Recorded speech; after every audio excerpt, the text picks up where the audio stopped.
एक मित्र ने पूछे हैं कि कहते हैं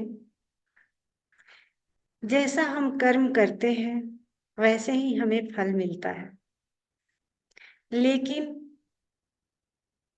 हमें ऐसा क्यों नहीं लगता। मैं तो अच्छा कर्म करता हूँ, लेकिन हमारे जीवन में ऐसा कुछ दिखाई नहीं देता कि हमारे कर्मों के अनुसार हमें कुछ मिल रहा है। हमारे जीवन में दुख ही दुख है, परेशानियां हैं, कष्ट है। तो जैसा कि लोग कहते हैं कि जैसा हम कर्म करते हैं वैसा फल मिलता है, तो हमें क्यों नहीं मिल रहा, उनका ये प्रश्न है। जैसा कि हमने भी सुना है, पढ़ा है, और संतों ने कहा है कि जैसा हम कर्म करते हैं वैसे ही हमें फल मिलता है। कुछ कर्म ऐसे होते हैं कि उसका फल तुरंत ही मिलता है। कुछ कर्म ऐसे होते हैं जिसका फल 2 महीने, 4 महीने, साल भर बाद मिलता है। और कुछ कर्म ऐसे होते हैं जिसका फल मिलने में बरसों लग जाते हैं। और कुछ कर्म ऐसे होते हैं जिसके फल आने में जन्मों लग जाते हैं। कर्मों के अनुसार हमें फल मिलता है। जैसे एक छोटा सा एग्जाम्पल से मैं समझाना चाहूंगी कि जैसे हम आग जलाते हैं। आग हम जलाते हैं और उस आग में हम अपना हाथ जैसे डालेंगे तो क्या होगा, हमारा हाथ जल जाएगा। यानी हमने एक कर्म किए, आग जलाए, और फिर एक कर्म किए कि अपना हाथ उस आग में डाला। दो कर्म किए, आग जलाने का और हाथ डालने का।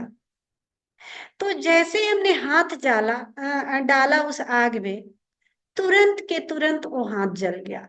यानी कुछ कर्म ऐसे होते हैं कि तुरंत के तुरंत उसका रिजल्ट हमें देखने को मिल जाता है, आग के जैसा। कुछ कर्म जैसे कि आपने किसान को देखे होंगे, जब वो खेतों में बीज बोते हैं तो बीज बोते हैं, लेकिन जब फसल आ जाती है, फल आने में, उससे फसल में फल आने में कम से कम 3 से 4 महीने, 5 महीने लग जाते हैं। तो एक ये भी कर्म हुआ कि उन्होंने बीज डाला और 4 महीना का वक्त लगा फल आने में। फिर कुछ कर्म ऐसे होते हैं जैसे कि हमने आम का पेड़ लगाया।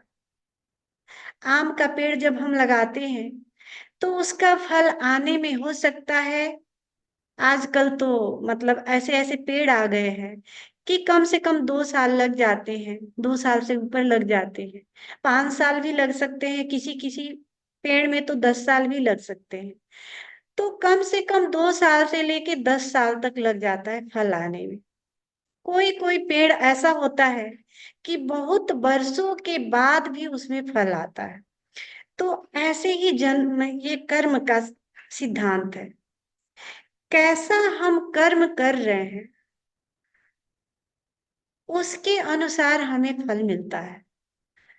अब हो सकता है कि कोई ऐसा हमने कर्म किए होंगे कि उसका फल हमें बरसों लग जाए मिलने में।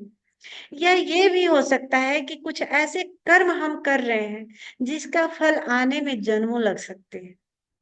तो इससे हमें परेशान होने की जरूरत नहीं होती, क्योंकि ये भी हो सकता है कि पहले का जो हमने कर्म किए होते हैं किसी जन्म का, अगर हमने बुरे कर्म किए हैं, ये भी तो हमें काटना पड़ता है, इसका भी कर्ज तो हमें चुकाना पड़ता है।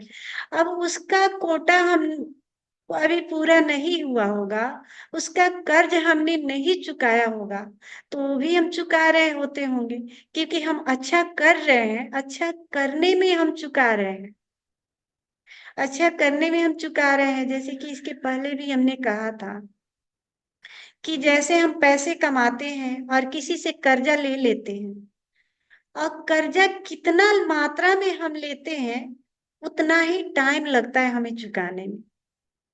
अगर हमने कर्जा 100 रुपया लिया है तो हो सकता है हमने एक दिन कमा करके एक दिन में ही उसका कर्ज चुका दिए। 5,000 लिया है तो हो सकता है महीना दिन लगे। अगर हम 5 लाख 10 लाख कर्जे लेते हैं, करोड़ों में लेते हैं, तो हो सकता है उसका कर्जा हम जितने टाइम रहे इस पृथ्वी पर, हो सकता है उतना टाइम लग जाए हमें हमें चुकाने में। तो हमने कितना कर्जा लिया है उसके ऊपर भी निर्भर करता है। इसलिए हमने अगर किसी जन्म में ऐसे काम किए होंगे तो उस जन्म का अभी हम चुका रहे होते हैं, और इस जन्म में जो हम पुण्य कर रहे होते हैं उसका भी एक कोटा होता है। अब जैसे वो कर्जा चुकेगा उसके बाद उसका फल आना स्टार्ट होगा। हो सकता है कि जब फल आना स्टार्ट हो और उस समय आपकी डेथ हो जाती है, तो क्या होगा? तब तो वो कोटा, वो जो पैसे आपने कमाए हैं, आपके तहखाने में जमा रहेंगे। अब जैसे ही आपने जन्म लिया, तो फिर जन्म के साथ ही कहते हैं ना कि कोई कोई बच्चा जन्म के साथ ही राजघराने में कैसे जन्म लेता है, वही कर्मों का जो हमने अच्छे कर्म किए होते हैं और हमारी डेथ हो जाती है, उसका फल आने में हमें अभी अभी फल आने में टाइम होता है, तब तक हम विदा हो जाते हैं इस संसार से। तो वही जो पैसे होते हैं, जो हमने कमाए होते हैं जो कर्मों में, तो वैसे ही हमारा जन्म होता है उसी राजघराने में, अच्छे घर में। तो जैसे कि कहते हैं ना कि कोई टाटा बिरला या अंबानी घर में कैसे पैदा हो जाते हैं, उन लोगों ने भी कर्म ही किए होंगे। यूं ही कोई अंबानी घर में पैदा नहीं होता।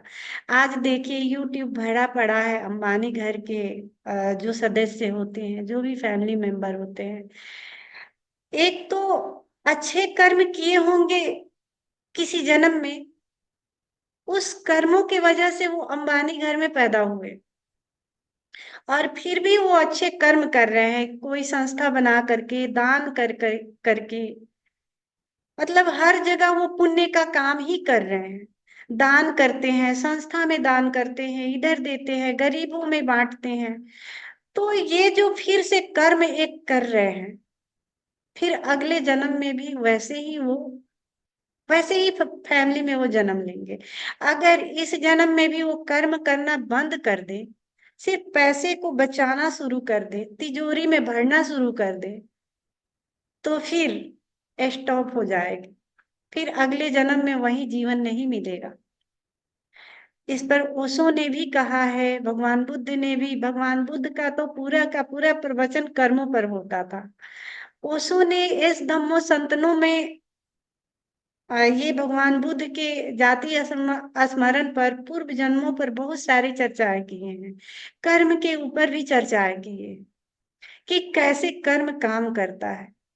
और उन्होंने एक कहानी में बताया भी है कि एक जो राजा था, हर बार राजा क्यों बनता था, यानी जब भी राजा बनता वो भंडारा चलाता, और भंडारा चलाता, उसका दिन रात भंडारा चलता ही रहता। अब भंडारा चलता, गरीब उसमें खाना खाते, भोजन करते, दुआएं देते। अब वो जो दुआएं देते हैं, वो दुआएं ऐसे ही खाली नहीं जाता। तो वो जो दुआएं देते, कहीं ना कहीं वो और पुण्य में उनका बढ़ते चला जाता। तो फिर उन्होंने एक कर्म किया, एक पुण्य किया, और फिर से राजा बने। फिर से राजा बने और फिर से भंडारा चलाना शुरू किया, और फिर से भंडारा चलाए, फिर से राजा बने। यानी हर जन्म में राजा बनने का कारण वही था कि भंडारा चलाना, गरीबों की सेवा करना, जो भूखे थे, दीनहीन थे, उनका सहयोग करना, सेवा करना, भोजन देना, कपड़े देना। तो इस वजह से बार बार वो राजा बनते। अगर किसी जन्म में अगर वो देना बंद कर देते तो फिर वही स्टॉप हो जाता, फिर राजघराने में जन्म नहीं लेते, वैसे ही कहीं गरीब घर में जन्म लेते। तो जितना हम बांटते हैं उतना ही हम पुण्य कमाते चले जाते हैं। ऐसे ही नहीं होता, ये कर्मों का फल मिलता ही मिलता है। जैसा हम बीज बोते हैं वही फसल काटने को मिलता है। ये अस्तित्व में कभी अपवाद होता ही नहीं कि हमने आम बोए और नीम काटने को मिला, नीम खाने को मिला, ऐसा अपवाद नहीं होता। हम अगर नीम बोते हैं तो ही हम नीम के फल हमें मिलता है, आम बोते हैं तो आम का फल ही हमें मिलता है। ये कर्मों का जो लेखा जोखा है, इसका ये बहुत ही महत्व रखता है हमारे जीवन में। यूं ही कोई संत नहीं बन जाता, और यूं ही कोई ऐसे ही आम इंसान की तरफ भटकते नहीं रहता। कहीं ना कहीं जुड़ाव होता है, कहीं ना कहीं हम संतों से मिले होते हैं, कुछ पुण्य किए होते हैं, इसलिए हमारे भीतर भी अध्यात्म का भी फूल खिलता है। अध्यात्म के रास्ते पर चले, ये हमारे भीतर आखिर इच्छा क्यों होती है, ये हमारे मन में क्यों आता है? कहीं ना कहीं किसी जन्म में हम इस रास्ते पर चले होंगे, साधु संतों के संग में रहे होंगे, किसी सदगुरु के चरण में बैठे होंगे, कहीं मंदिर में पूजा किया होगा, तो ही नहीं तो ऐसे ही ओशो से नहीं जुड़ पाते, नहीं मिल पाते। ओशो की बातें हमें इतनी आसानी से समझ में आ जाती है, बच्चा बच्चा भी समझ जाए, लेकिन बहुत सारे लोगों को समझ में नहीं आता। क्यों? इसका भी कारण ही है, कहीं ना कहीं हम सदगुरु के सानिध्य बैठे होंगे, रहे होंगे, किसी न किसी गुरु के संपर्क में जरूर रहे होंगे, इसलिए। नहीं तो ये हो ही नहीं सकता। इतने सारे पृथ्वी पर लोग हैं, बहुत कम लोग हैं कि ओशो से जुड़ पाए हैं। सारे के सारे लोग सुनते हैं, लेकिन इस कान से सुन के इस कान से निकाल देते हैं। बहुत सारे घर में मैं देखती हूँ, अच्छा ओशो का सन्यासी भटक गया है या गलत रास्ता पकड़ लिया है, उन लोगों के संपर्क में नहीं रहना, नहीं तो तुम भी बिगड़ जाओगे। ऐसे ऐसे सुनने को मिलता है। तो कारण क्या है, जबकि इतना सहज ओशो ने बोला है, सभी बुद्ध पुरुषों ने बोला है, इतना सहज, इतना सीधा, फिर भी आखिर लोगों के समझ में क्यों नहीं आता? कहीं ना कहीं यही कारण है कर्मों का। जो हमने कर्म किए हैं उसका फल हमें मिल रहा है। ठीक है, हमने संपत्ति नहीं कमाए, लेकिन संपत्ति से बड़ा संपत्ति हमने कमा लिया है, वो सदगुरु के संपर्क में आकर के। अगर सदगुरु हमें नहीं मिले होते तो लाख हमारे पास संपदा होती, बाहरी सुख होते, लेकिन वो दो कौड़ी के होते, उसका कोई मोल नहीं होता, वो एक मिट्टी के समान होता। चाहे हम बाहरी कितना भी सुख कमा लें, तो ये भी एक संपदा है हमारे लिए। कोई अंबानी के घर में पैदा होता है, वो अपने अनुसार से अपने जीवन को जी रहे हैं, लेकिन हम गरीब घर में पैदा होते हुए भी सदगुरु के सानिध्य में हैं, शायद हम अंबानी से भी सुखी हैं इस मामले में, क्योंकि हमें सदगुरु का सानिध्य मिल रहा है। हम सदगुरु के बातों को समझ पा रहे हैं, हम उन्हें अपने जीवन में उतार पा रहे हैं। यही कम है क्या? ये बहुत बड़ी बात होती है।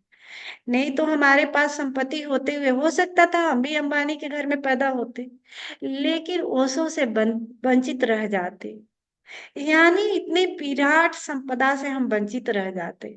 तो ये भी बहुत बड़ी संपदा है।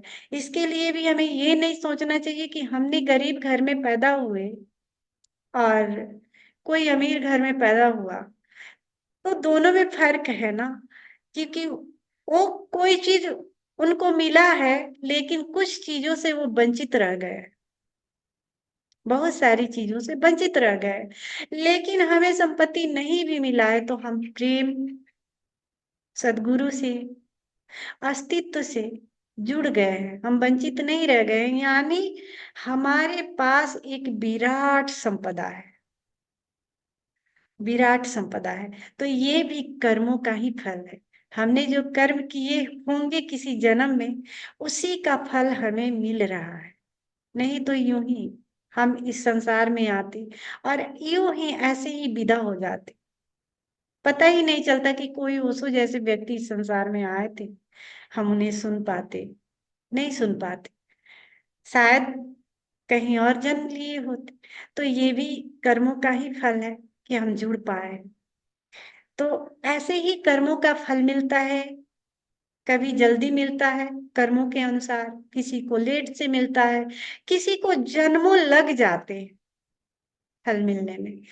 तो कर्मों के अनुसार ही होता है, लेकिन फल मिलता ही मिलता है, ये अपवाद नहीं है। तो आइए इसी भावदशा के साथ हम इस ध्यान में प्रवेश करते हैं।